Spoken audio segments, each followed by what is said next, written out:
Assalamualaikum Abah. Waalaikumsalam warahmatullahi wabarakatuh. Sorry nih, saya sedang begini nih. Apa sedang begini? Kamu datang ya udah kamu tanya. Oke, mau tanya apa lagi? Maaf nih Bah, datang malam-malam waktu bersih-bersih nih. Iya, waktunya bersih-bersih ini. Ya gimana? Masih belum puas nih Bah. Aku mau tanya lagi lah ini intinya. Eh, Ini Abah kan bilang kemarin kalau pagar laut ini adalah permasalahan hukum Abah. iya, ada masalah hukum di situ ya. Jadi kalau ada masalah hukum ini masuknya pidana atau perdata Abah? Ya Kalau terus. kalaupun begitu kira-kira siapa aja Bah yang ini yang terindikasi untuk masuk dalam permasalahan ini apa? Iya, bagus pertanyaan bagus. Tolong dijawab ya apa? Saya ini Oke. perlu kepuasan ini apa terkait permasalahan ini. Oke, ini bidang saya kebetulan. Sekali lagi saya sampaikan ya bahwa masalah pagar laut itu kepunyaan negara. Jadi sekarang kalau kepunyaan negara maka yang terjadi adalah ada sekelompok orang, ada petinggi,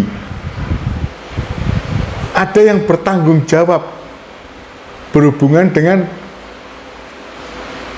laut yang sedang dipagari. Laut yang dipagari yang terindikasi itu pasti ada uang mengalir di situ, ya kan? Yang kedua, kan sudah terbit sertifikat.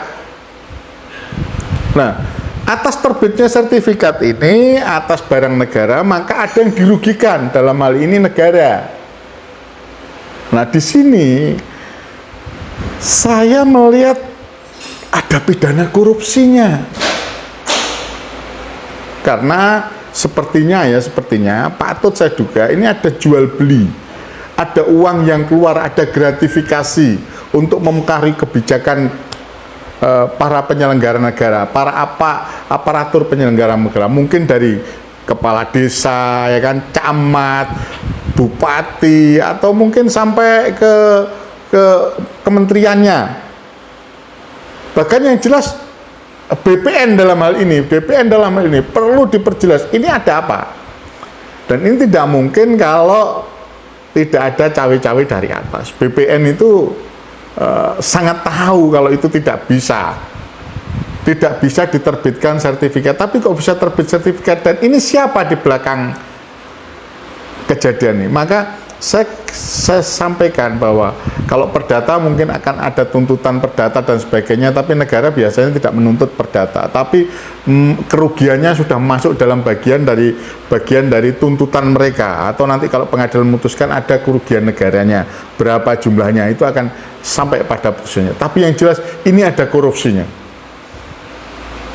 dan korupsinya itu saya berkeyakinan, saya menduga, tapi ada keyakinan insya Allah karena sudah terbit sertifikat, itu bermula dari bawah, dari desa, lantas kemungkinan besar kecamatan atau melibatkan notaris. Tapi yang jelas ini biasanya melibatkan kecamatan, karena ini kan suratnya kan tidak jelas. Ada tanda tangannya kemungkinan camat, saksi-saksinya ya mereka yang terlibat itu ya. Nah, itu sampai dari nanti BPN.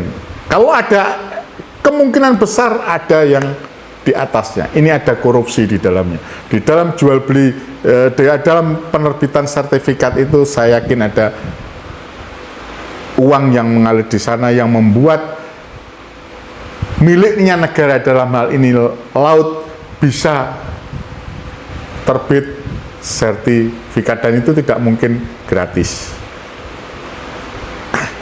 Nah, pertanyaan selanjutnya adalah siapa yang berwenang dalam permasalahan pidana mereka?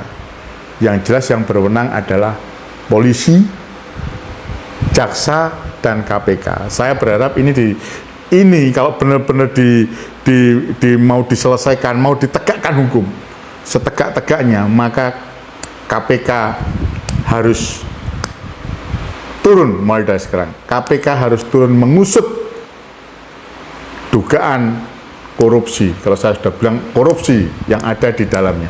Itu saja. Kira-kira cukup? Jelas kan? Sangat jelas, Abah. Sangat jelas ya. Ada pidananya, pidana korupsi. Dan tidak tertutup kemungkinan yang di atas-atas itu mendapatkan semua. Kenapa? Dari awal polisi diam. Karena ini sudah 30 km. 30 km punyanya negara. Polisi diam. Bayangkan beberapa orang pinggir hutan itu mengambil tanahnya negara, langsung masuk penjara. Mereka menggunakannya masuk penjara. Apalagi kalau sampai terbit sertifikat sudah dedel duel. Kemungkinan karena ini tidak seperti tidak terjangkau dan hukum seperti mendiamkan, kemungkinan besar ini ada campur tangan yang paling berkuasa. Dan saya menduga kejadian karena ini berhubungan dengan aguan tidak lepas daripada orang sosok yang bernama Jokowi. Dan alhamdulillah kita punya presiden yang begitu tegas, begitu cepat. Saya pikir begitu cepat karena belum 100 hari. Begitu cepat, begitu rame-rame. Beliau lihat situasinya, beliau pelajari. Setelah itu diambil keputusan tegas, harus dicabut karena berhubungan dengan kedaulatan.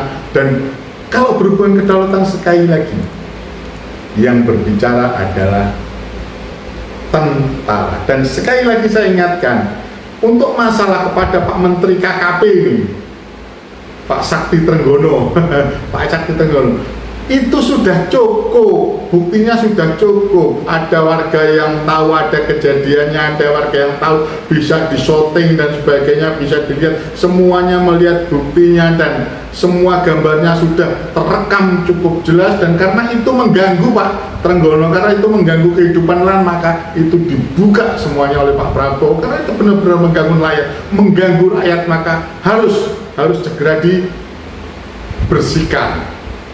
Dan ini kalau sudah dibersihkan, jangan takut, buktinya sudah ada. Salah satu buktinya juga ada 3-4 buktinya ya, 2 bukti aja sudah cukup. Yang paling jelas terbitnya sertifikat itu Pak Wahyu Trenggono. Jangan ketakutan, sampai jadi menteri, kalau presidennya tegas, sampai harus tegas. Kalau tidak, minggir saja, nggak usah jadi menteri. Memalukan, nanti memalukan Pak Prabowo yang sudah tegas dan sudah lugas untuk menangani masalah ini. Itu yang bisa saya sampaikan. Sudah paham? Cukup jelas kan? Sangat jelas, Pak. Alhamdulillah. Fisabilillah wastabiqul khairat. Wassalamualaikum warahmatullahi wabarakatuh. Waalaikumsalam.